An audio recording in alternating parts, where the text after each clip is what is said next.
Hello class, my name is Jacob Neckers, and for my persuasive speech, I'll be talking about abortion and how it is wrong. Just under 20 years ago, my parents made one of the hardest decisions of their lives. At the time, they were not married, and my mom was 19 years old and pregnant with me. The commitment to each other and the commitment to me was something they did not know that they could handle at the time. The decision not to have an abortion drastically changed their lives, and by changing their lives, it gave me a chance at mine. During my speech today, I'll be persuading you on how and why abortion is wrong. But first, we will understand what abortion is and how we got here as a country. We will also then go over how abortions can affect the mother and how we can stop abortions from happening. So, in 1973, Jane Roe wanted to terminate her pregnancy. But the law at that time, for the state of Texas, only allowed abortions to mothers for, quote, purposes of saving the life of the mother, end quote. The U.S. Supreme Court held that that law was unconstitutional and deemed that any woman may have the right to an abortion protected under her fundamental right of privacy. This today allows any woman who is pregnant to have an abortion for any reason. An abortion, as stated in the dictionary, is the termination of pregnancy resulting in the death of the fetus or embryo. To me, this sounds a lot like murder, which is unlawfully killing a person. But think to Roe v. Wade in 1973, you can now legally kill a person through abortion. Since Roe v. Wade, almost 61 billion babies have been murdered through the act of abortion in the United States alone. Now, obviously, the best case to stop all this death would be to overturn the law. But the case was passed with the fact that we are all entitled to our natural rights. Even though, at the time, did they ever think about the baby's natural rights? They don't get a say on their own life. Now, sometimes there are cases that an abortion may be needed. Say the mother's life is in danger. Now, this is going to be a major point of conflict, which is why the case will probably never be overturned. From here on out, I'll be going over the different types of abortions, how they can affect the mother, and alternative routes to raising the child other than just ending its life early. What we commonly deem today as an abortion should be classified technically as an elective abortion. Elective abortion is voluntarily killing a baby because you do not want the burden of carrying through with your unwanted pregnancy.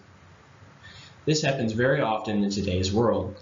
As you can see in the graph, over 93% of mothers are choosing to kill their babies without a reason that correlates to a physical problem with her or a complication within the pregnancy. This is morally wrong and makes me sick. This needs to be outlawed and stopped. I believe that the law needs to go back to how it was before Roe v. Wade, where the mother can get an abortion if her life is in danger. Now, I'm not saying I agree with any abortion of a child, but sometimes it sadly can be needed. Obviously, there is no easy answer or solution to this problem, as both lives are equally as precious. But in this case, we must sadly attempt to save one life instead of putting both of the lives in danger. Today, abortions are commonly needed for ectopic pregnancies. Ectopic pregnancies are where the baby is formed outside of the uterus, causing damage to not just the baby, but also the mother, putting her life in severe danger. Cases like this are times I say abortions can be needed and should be allowed. Any other time or reason should be outlawed.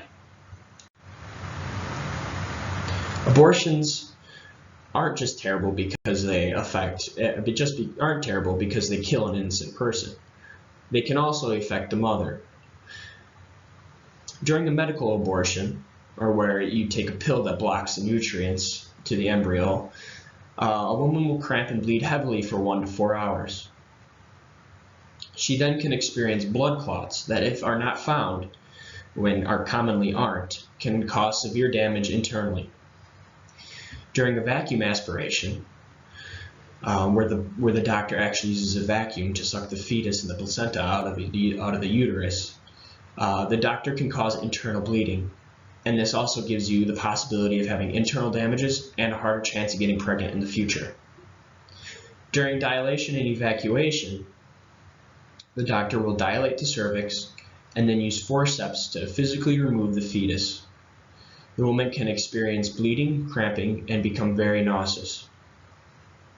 During induction, which happens past the 24th week of pregnancy and can cost over $3,000, the doctor actually will give the woman a drug to put her into labor. He then cleans out the uterus, killing the child. This can cause severe pain, headaches. The woman can become nauseous, have chills, and get diarrhea. This procedure can also take over a day.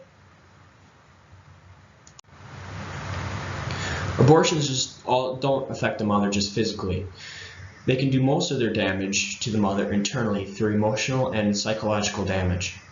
Abortions are known to produce regret, anger, guilt, shame, insomnia, depression, anxiety, and can make the woman produce suicidal thoughts.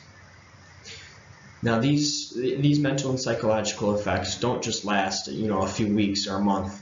They can last the entire life of the mother and go with her for as long as she can remember it.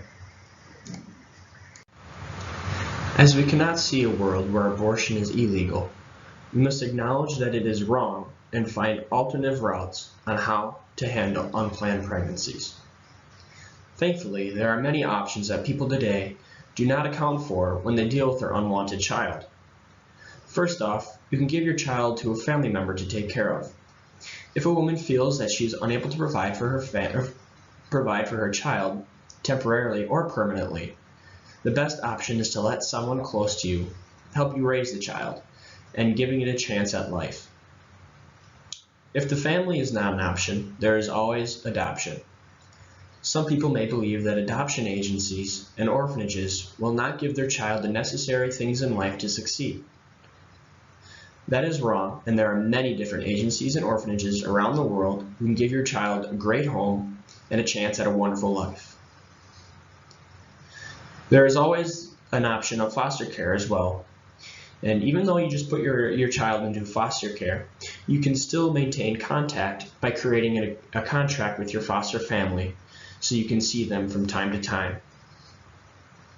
As you can see, abortion is terrible, and in my eyes it is considered murder, and it is extremely sad to me that people are killing such precious lives around the world.